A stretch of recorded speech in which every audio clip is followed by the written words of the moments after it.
Ayun, good morning mga boss. Ngayon natin sisimulan yung sa may tiles. Tapos, bago tayo pupunta ron, titingnan muna natin yung sila Tito Alan, kung ano yung mga nagawa nila. Nag-message kasi sa akin si Tito Alan na hindi siya makakapasok ngayon. Kasi yung kapatid niyang paalis, papuntang ibang bansa, may pinapasingit yata siya. Isang kwarto lang, ngayong araw lang yun, kaya naman yun. Kumbaga drywall lang yung ilalagay. Yun nga, ako din hindi nakasama doon sa paghatid sa kapatid ko, paalis na rin siya ngayon. Yan, ingat na lang sa biyahe, sister, yan. Tsaka mag-iingat ka na lang doon. Ngayon, punta na muna tayo dun. Nakagayak na rin mga gamit natin. And yung mga gamit natin. And kinumpleto ko na kanina. Pati yung laser na gagamitin natin nandito na rin para sa makuha natin yung level nung flooring. Sasama muna natin doon si Edwin kasi magtitik-tik pa tayo ng flooring kasi nakapuro. Yan. Punta muna tayo mga boss. Ay mga boss, nandito na tayo. Tingnan muna natin mga nagawa nila Tito Alan kahapon. Kapag-forma na pala sila. Kasi naglagay sila, binakalan muna yan bago nila formahan. Kaya yan na yung mga nagawa nila. Si Tito Alan nga ngayon, hindi siya makakapasok. Bali si kuya na lang muna yung mag-aasikaso rito. Tsaka yun, bubuhusan na nila. Sabay eto namang isa na to, sintada. Yung gagawin nila natin. Ayun mga boss, iwan muna natin sila. Puntahan na muna natin yung sa tiles natin. Yung isang kasama natin, pinabili muna natin ng kahoy. Kulang yung kahoy natin kasi pinalagyan nila ng nosing, kung tawagin dito. Nosing yun dun sa mga kada poste. Kaya medyo nagkulangan na tayo ng 2x2. Sinasakto ko lang sana yung mga materialis nila. Pinalagyan ng nosing kaya kulang yung 2x2 natin. Bala na agad Oo. Sige. Tao pa. Ay mga boss, nandito na tayo sa itatiles natin. Mukhang wala pang tao. Or baka natutulog pa. Ito palang ang palayahan na to, yung kay Black Shadow. Ayan. Tao po. Napaka-presko dito sa pwesto niya dito sa dulo. Puro mangga. Ayun si Sir Hildo. Galing dun sa bukid niya. Tinignan siguro yung mga alaga niya dun. Ayun yung bahay niya.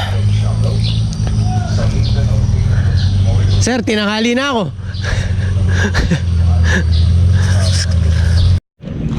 Ito pala yung buhangin niya. Medyo magaspang. Pero mukhang wala nang masyadong bato. Kaya marami pa rin tayo makukuha dyan. Ano tayong bumbistay? And layout muna natin mga boss. Ayusin muna natin to.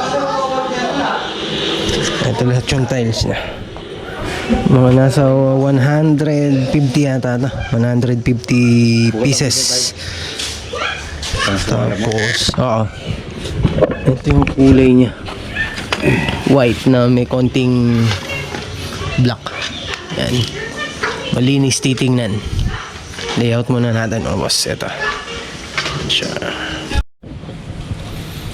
Ayan, syempre mga boss, papalinis muna natin, papawalisan natin. Tapos yung pinakakapal nung toppings ng tiles natin is 2.5 inches. Ayan yung kulay green na yan, kung makikita. Ayan yung kulay green paikot sa ilalim ng pinto. May natitira pa tayo ng half centimeter dun sa ilalim ng pinto. Yun pa yung kapal nung toppings nung tiles natin. 2.5 inches. Hanggang doon sa likod, hanggang doon sa may kusina.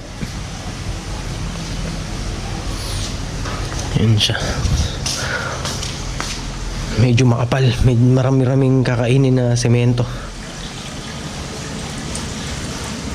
Pwede naman natin babaan pa to. Kaya lang medyo malaki magiging siwang doon sa may ilalim ng pinto. Imbis na half centimeter lang, madadagdagan siya. Magiging 1 centimeter. Medyo pangit titingnan kasi may awang yun sa ilalim. Pero syempre, papagdesisyonan natin dyan yung may-ari kung okay ba sa kanya yun or okay na tong layout natin na to. Kasi yung layout natin, ito lang talaga yung pinaka standard na ginagawa ko para wala nang topping dito sa may pinto. Hindi naman siya magdadagdag.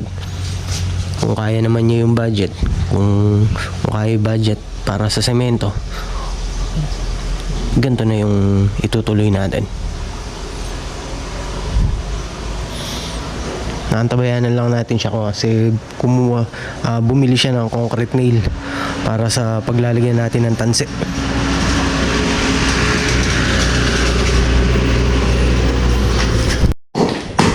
Ayun mga boss, nakapaglatag na tayo ng tatlong tiles. Yun nga lang yung kapal niya.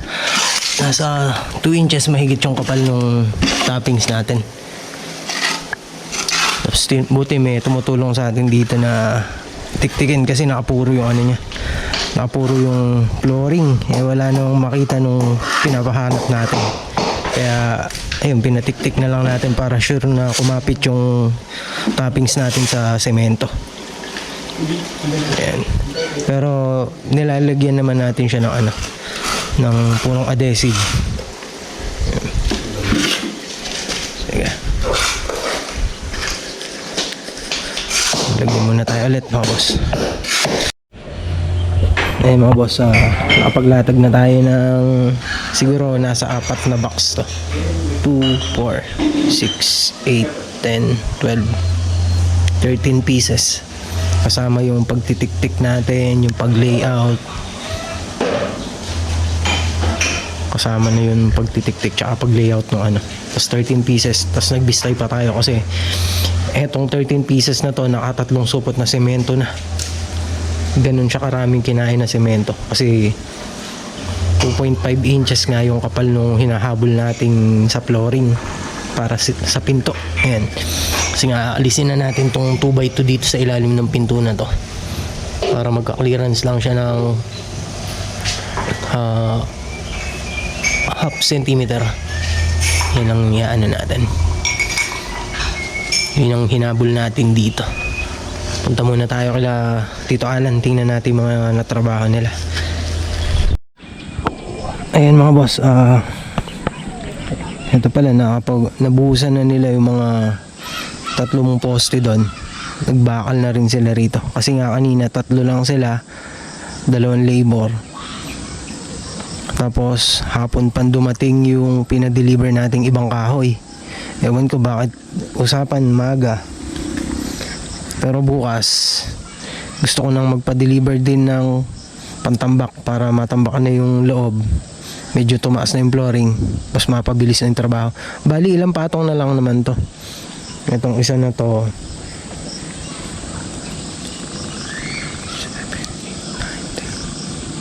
3 patong na lang to. 3 patong na hollow blocks, tapos biga, paikot. Pwede na natin i-flooring yung python board natin, asintada ulit sa gilid, bubong na, okay na siya nun. Kaya kailangan ngayong week na to mailagay na natin yung pinaka-flooring niya, yung python board natin. And gabi na, uwi na tayo, bukas na lang ulit. Sabihin natin kila Tito Alan yung kailangan gawin bukas para mapabilis yung trabaho. Kasi by this week darating na yun sa mabalakat natin. Tapos next week pwede na simulan. Kaya kailangan bago masimulan yun, halos matapos-tapos na to. Medyo nagtatagal lang tayo dahil nga dun sa hindi pumasok si Tito Alan ngayon. Dahil nga nakiusap yung kapatid niya. Pero bukas marami na matatapos dito. Kasi pagtutulungan na nila. Kasi kompleto na rin yung bakal, yung forma natin nakagawa na. Bali puro asintahan na yan. Tapos biga. Eto, pinto rito. May pinto yan. Yun yung may asintada. May pinto rito paakyat. Kasi eto, magtatambak dito. Kasi may additional yan dito ng 3 meters pa. Para sa sala. Yun yung sa taas niya. Yun parang kitchen lang. Tapos sa taas niya, kwarto. 2 kwarto. Yan. Bukas na lang ulit mga boss. Thank you.